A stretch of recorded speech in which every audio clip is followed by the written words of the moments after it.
बच्चों, नमस्ते। आज फिर मैं लाई हूँ एक नई कहानी।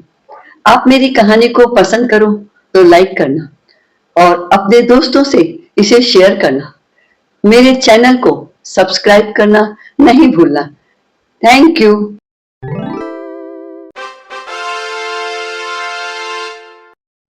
बच्चों, आजकल आप परीक्षा की तैयारी में जुटे हो ना?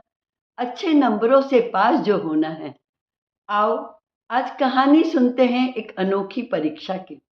श्याम सुंदर बहुत धनवान हैं। उनके घर बहुत नौकर हैं। सभी बहुत समझदार हैं।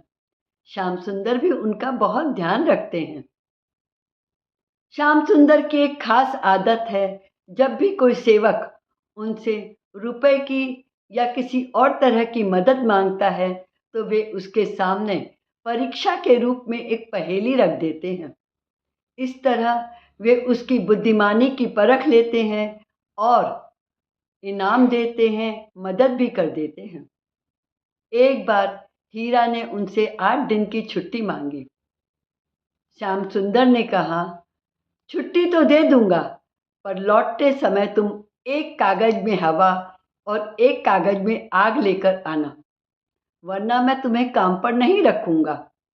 बच्चों, छुट्टी मिलने की खुशी में हीरा का चेहरा खिल गया, पर पहेली को याद करके उसका मन उदास भी हो गया।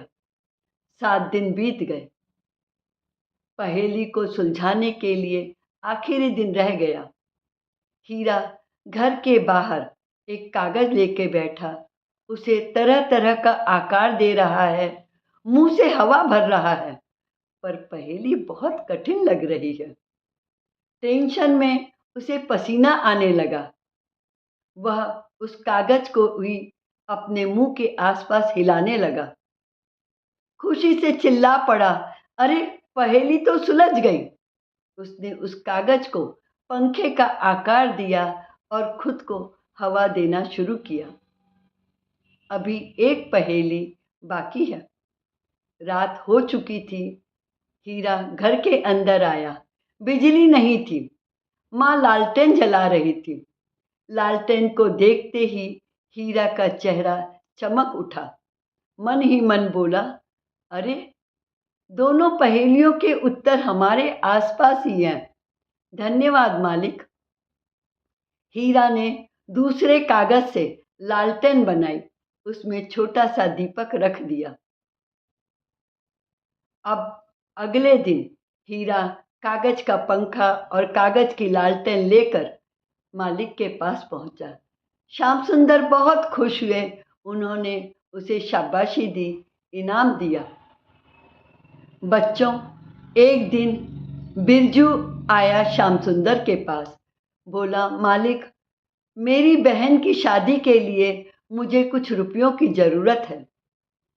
श्याम सुंदर ने कहा, तुम तो जानते हो, तुम्हें मेरी परीक्षा की पहेली में उत्तीर्ण होना होगा, तब कल रुपए दे दूंगा।